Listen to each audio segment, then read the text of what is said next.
जितेंद्र आव्हाडांवरील खटला fast track कोर्टात चालवावा. भाजपा प्रदेश उद्योग आघाडीच्या महिला अध्यक्षा सेजल कदम यांची वर्तकनगर पोलीस ठाण्यात तक्रार.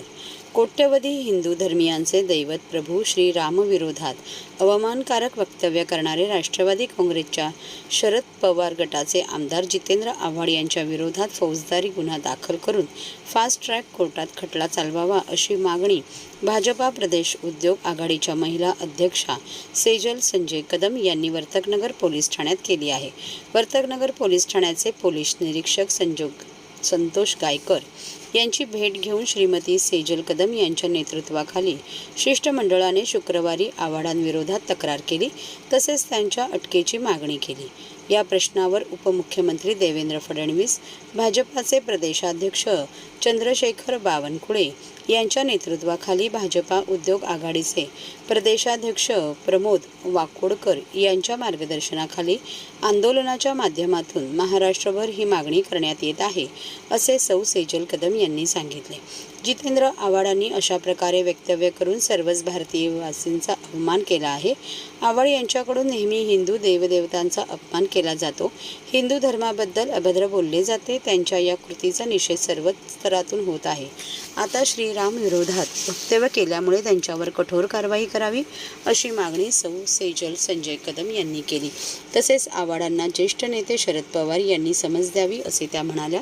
यावेळी सेजल कदम यांच्या समवेत उद्योग आघाडीच्या चित्रपट व टीव्ही उद्योगाचे अध्यक्ष गोरक्ष धोत्रे, परिवहन समितीचे माजी सदस्य शैलेश शर्मा, भाजपाचे माजी मंडल अध्यक्ष भूषण पांडुरंग पाटील, भाजपाच्या सुपरवायझर अर्चना नितीन नागुलकर, भाजपा रायलादेवी मंडलाच्या अनुसूचित जमाती मोर्चेचे भाऊराव भुजनराव बोर्डे, महिला मोर्चा सचिव स्नेहा राजेश पाचुंदे, पांडुरंग पाटील, भाऊराव धोंडे, उद्योजक संजय कदम आदी उपस्थित होते. नमस्कार, मी सेजल कदम, ठाण्यातली रहिवासी आहे. BJPच्या महाराष्ट्र उद्योग आघाडी महिला सेनेचे अध्यक्ष आहे. आमचे प्रदेश अध्यक्ष श्री बावनकुळे साहेब, डेप्युटी कमिशनर CM देवेंद्रजी फडणवीस साहेब आणि आमचे प्रदेशाध्यक्ष श्री प्रमोदजी वाकोडकर साहेब यांच्या आदेशाने आज मी वर्तकनगर पोलीस स्टेशन ठाणे येथे निवेदन द्यायला आलेली आहे की जितेंद्र आव्हाड यांनी जे वक्तव्य केलेलं आहे, श्री प्रभू रामचंद्र हे जे आमचे आराध्य दैवत आहेत भारताचे, ह्यांचा आता एवढा मोठा सोहळा येत्या काळात होणार आहे राम मंदिराचा, आणि अशा नाजूक जे आत्ताचं वातावरण आहे, सोहळ्याचं वातावरण आहे, आनंदाचं वातावरण आहे पूर्ण महाराष्ट्रात, पूर्ण देशभरात, आणि अशा वेळेला अशा भावना व्यक्त करणं हे काही योग्य वाटत नाही आहे. असे सगळ्या आमच्या महिलांची मनं, पुरुषांची मनं दुखावली गेलेली आहेत.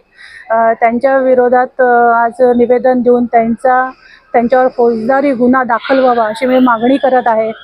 शिवाय जे आमचे प्रभू रामचंद्र जे आमचे दैवत आहे त्यांचा जो आदर्श आज हिंदू धर्मातल्या सगळ्या महिला एक वेगळ्या पद्धतीने घेतात, आणि अशा पद्धतीने ही व्यक्ती असं विधान करून जे वक्तव्य करते, मला कळत नाही आहे हे काय दंगली घडवायच्या त्यांना की काय करायचं समजत नाही आहे.